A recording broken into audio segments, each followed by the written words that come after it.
Battlefield. Field of battle.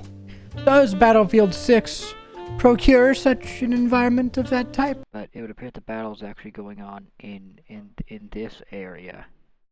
And you can tell that because this crosshair is in proximity to this guy's head, which would lead us to believe that if we go back and watch the clip here, yeah. So as we've gone over in, I don't know, probably chapter 3, these two gentlemen are a part of the battle that is going on in the field. Now, if this is going to be covered on the exam, I'm not sure. Battlefield 6 has come out, and it's been a lot better than I thought it was going to be. You know, I thought the game was going to be half-baked, much like how I have, not suit pants on. You think I have pants on right now. I don't. Still, I feel like the standard for a AAA game has fallen significantly. And as harsh as it sounds, whenever a AAA game comes out nowadays, it's kind of sad that all of us, me and you, have to be wary that we're actually going to get what we're paying our monies for. Sadly, I just expect less than this, what we were given, because this was the shit. Now, I am not saying that they are even remotely close, but Battlefield 6 is still an excellent time. Let's be real, you're not here for the single player. The single player is weaker than it's not that great. The single player is not very strong. You're here to hear about the multiplayer. If you're looking for a single player game, don't play Battlefield 6. It's kind of ass, if I'm being honest with you. Pretty shallow. But the multiplayer is in fact full of battles of fuck. The multiplayer is in fact full of fields of battle. And after Battlefield's a little bit of a shaky history in the recent times, I wanted this one to be good, so let's get into it. It's been a good amount of time since I've had a game where I played it and it felt like a classic shooter, in which I can turn my brain off and relax with friends and then lock in if I really have to, and really focus. Oh, really big guy, I'm fucking tired. Which isn't a bad thing. You know exactly what kind of game I'm talking about. A game, oh my god, my eyes are watering from that yawn. Which isn't exactly a bad thing. You know exactly what kind of game I'm talking about. A game that you can jump in quickly, get a few games in, turn your brain off, or try really hard and both equally have a great time doing both play styles.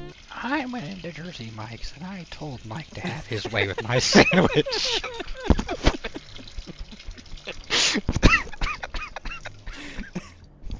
What did you say? I went in there and I said... That's one of his most recurring bits, and I love it every time he does it. I went in there and I said, tell Mike to fuck my sandwich. I'm gonna try the spear. It's pretty stupid, everyone else has a gun.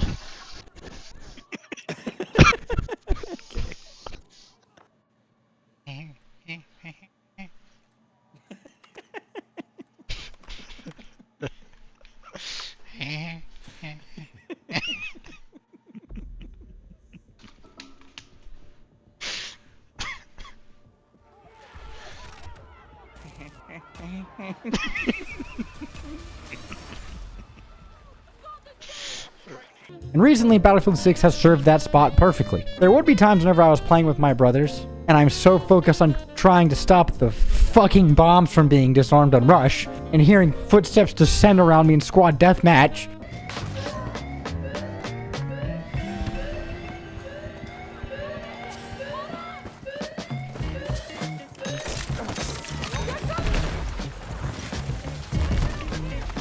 Like a counter sniper or something, dude. Oh, we got it.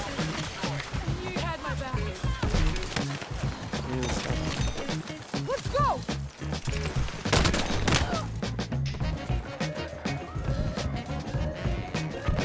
At least our squad's doing it.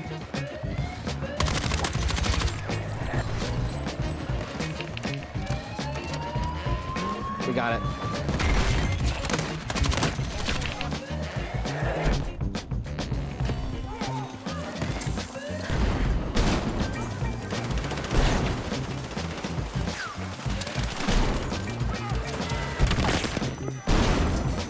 Just hold it. Dude. I think we got it. They're on D, guys. Hmm? They're on D.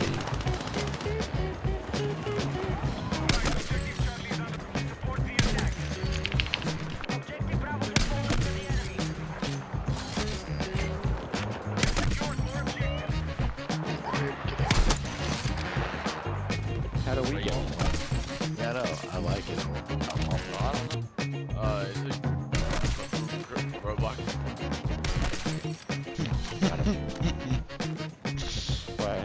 I'm making them really mad.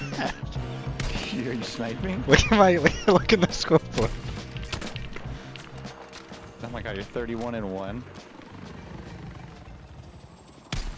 And then there'd be times where I wasn't focused at all, just talking to my friends about how their day was and shooting the shit. And all of the different game modes in Battlefield 6 allow you to tailor it to what kind of ever play style you're looking for. All of them are pretty high intensity, but some definitely more than others. For example, Rush, which is defending or trying to destroy certain MCOMs placed on the map, and whenever you do, you unlock the next sector, is very intense as all of the havoc and hell descends into one area which you have to either defend or attack.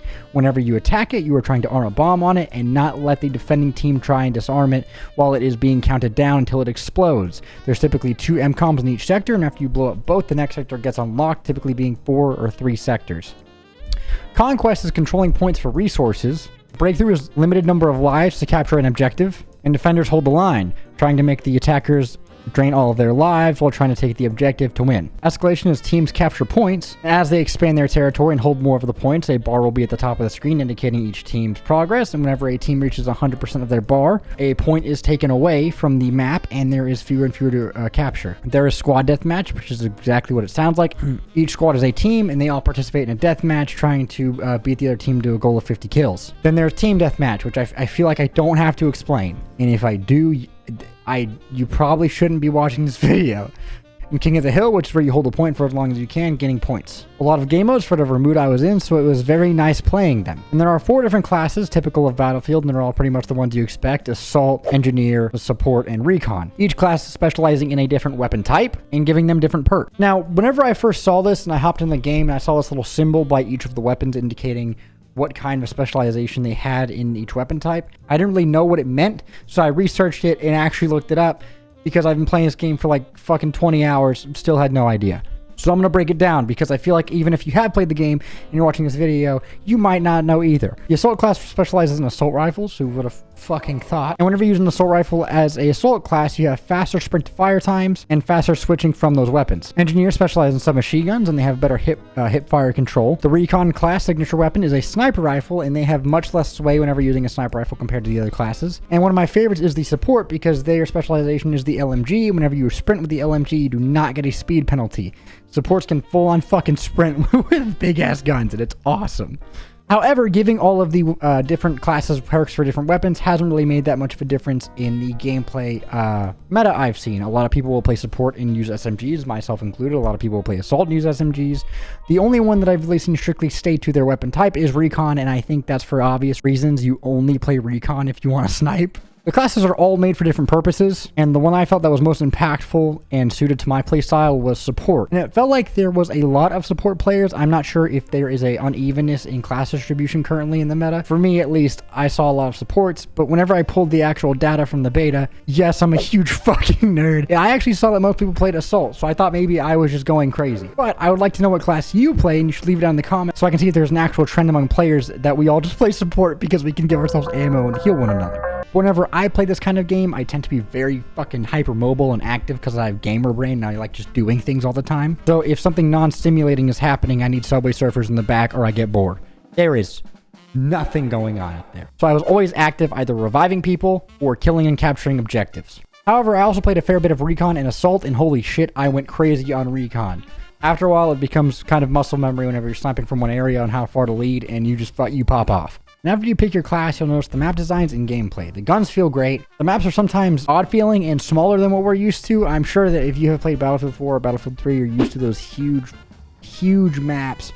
And unfortunately, it feels like Battlefield 6 just simply doesn't have that at the current moment. The maps just feel much more smaller and claustrophobic. But for the most part, they are all fun to run around and gun people down. And holy shit, it feels like everything is destructible in this game. In the bigger modes where tanks are prevalent and vehicles are commonly used, everything gets destroyed and bombarded while the objective is being fought over. Especially in Rush, whenever you're fighting over the MCOMs and it's all in one area. Dude, oh my fucking god.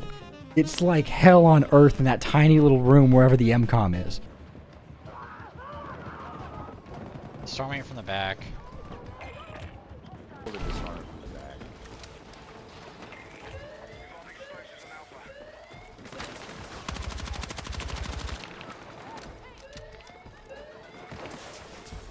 Disarming it. There you go. Let's go! God damn it.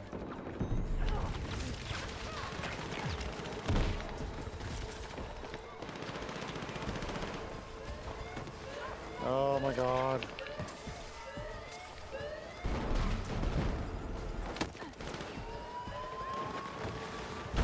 Yeah. You. Fuckers. Whenever you start defending the MCOM or rushing after it, I get it because it's called rush. I wasn't playing, I'm a troubled man.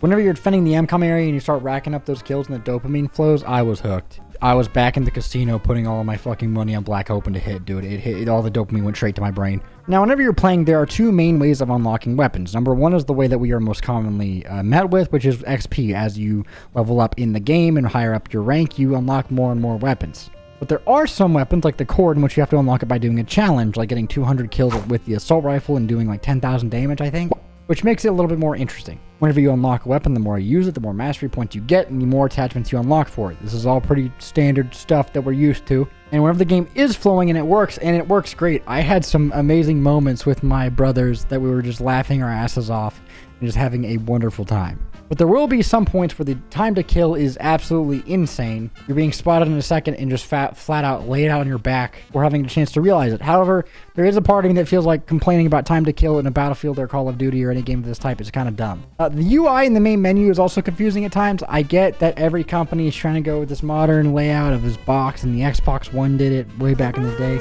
But I can't help it, dude. I just fucking hate this menu design.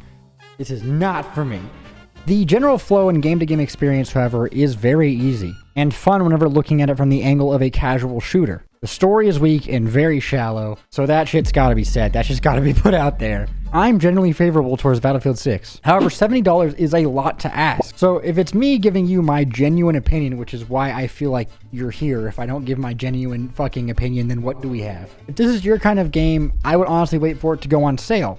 And if you know that you're going to like it, then sure, go for it and spend the $70. But if you want to play it safe, I'd wait for it to go on sale, or if you're just trying to check it out. You'll most likely get 50 to 60 hours out of it. I've had 20, and I still feel like I haven't unlocked really that much, and I'm still kind of a low level. And I think by 30 or 40, it can begin to get stale or repetitive if you're playing it too much or playing the same kind of game mode, so you're going to have to be versatile with your playstyle and kind of have fun with it. We were only given 9 maps off of launch. You can play them for a while and play them in many different ways, but I'm sure after a while they're going to get old. It's a wonderful time, but whenever you have the $70 barrier, it becomes more complicated to you if you love casual shooters and want to sink time into it. If you want to get that classic grind really badly that you've been missing from the old Call of Duty and old Battlefield days, then I would go for it. But if you're looking for a very deep game, don't bother at all. The story sucks ass. My genuine take is either look at gameplay, look at some of the other reviews, but I'm generally favorable towards Battlefield 6. I think it's a grand time, but $70 is asking a lot for what you're actually going to get out of it. Thank you guys. I hope you guys enjoyed, and if you did, please leave a like and comment and subscribe. I'll see you guys next time.